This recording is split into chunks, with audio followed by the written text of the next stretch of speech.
விண்ணக உலகின் பேரொளியாய் தேவகுமாரனின் ஒரே மகனாய் மண்ணில் இப்போ மகனானே பாவி மனுஷனுக்காய் பலியானே மண்ணில் இப்போ மகனானே பாவி மனுஷனுக்காய் பலியானே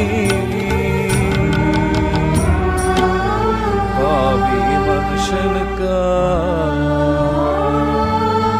பலியானே சிலுவை உம்மை தேடியதாயில்லை நீர்தான் சிலுவையை தேடினீரா